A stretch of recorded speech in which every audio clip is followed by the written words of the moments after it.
Earlier on, we said that everything in MaxMSP behaves like a message or an object. We've already looked at some of the ways that we can generate messages and data. So in this tutorial, we're going to look at objects in more detail.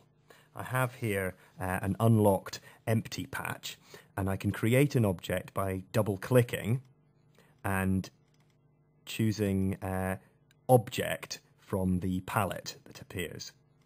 At this point, I get an empty object box with a flashing cursor.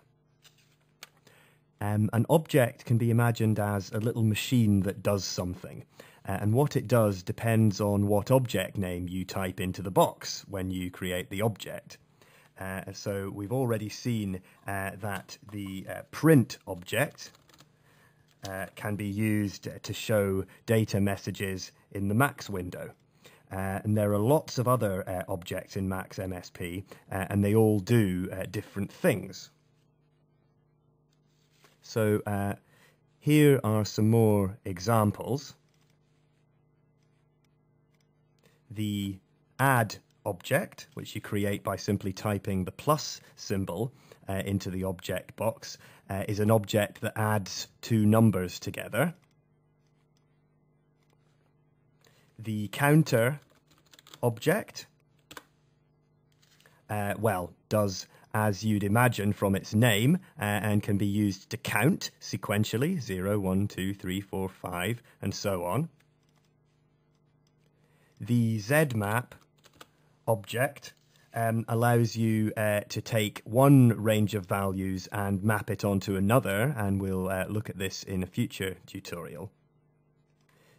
Some further examples. The cycle tilde object is an object that generates a sine wave. The buffer tilde object is an object that allows you to load a sound file into the computer's memory, into the RAM.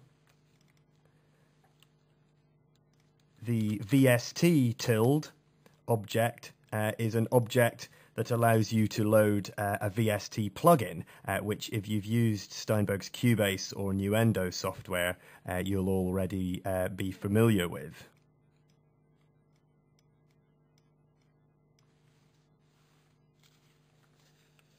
So we can see that of this small selection of objects that I've created, some of the objects are basically used for number crunching. So this one adds two numbers together. This one takes a range of numbers and scales it to another. This one counts numbers. This one prints a message.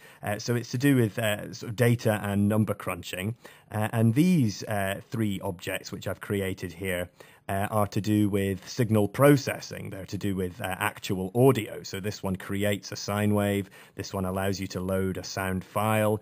This one allows you to load a VST plugin that processes audio. And those are two quite important different classes of objects. These objects here, the number crunching objects, are Max objects. And these objects here are MSP objects. MSP stands for Max Signal Processing, indicating that the objects are used to process audio signals rather than just numbers. And you'll notice that the MSP objects all have the little tilde symbol at the end.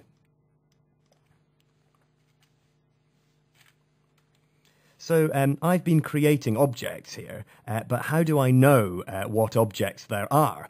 In other words, when I create an empty object box, how do I know what to type into the object box?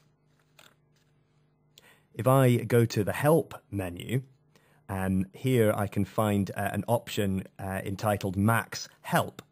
And if I click on this, I get the Max Help documentation. And in here, in this section on the right, I can see three headings: Max, MSP, and Jitter.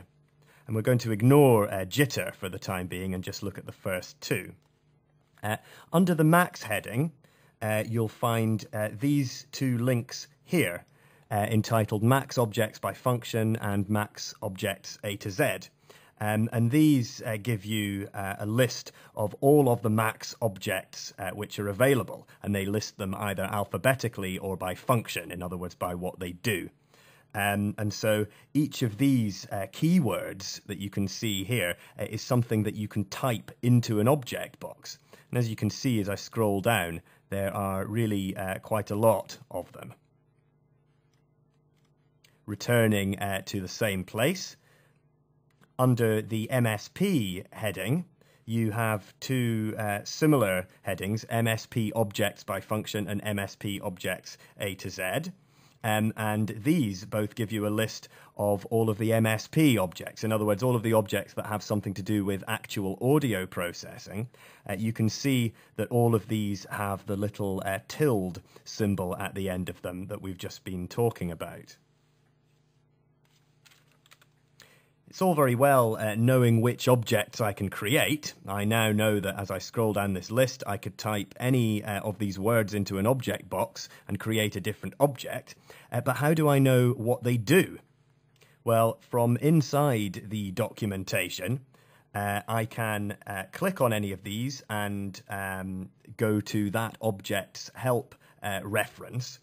I can also use the Control F keyboard shortcut to bring up this search dialog, and I can search for a particular object. I can see here the reference item for the cycle object which I just created, and so if I click on that, it takes me to the documentation for that object. And the documentation explains what that object is and how it works. If I've already created an object and I have the patch unlocked so that it's in edit mode, I can right-click on that object and choose the help for that object from the context menu that appears. And so if I click on this option here that says Open Cycle Help, this will take me to the help patch for that object. And you'll notice that each help patch is a real working Max patch that gives examples of how the object is used. I can actually start the audio here and interact with the patch to see how the object works.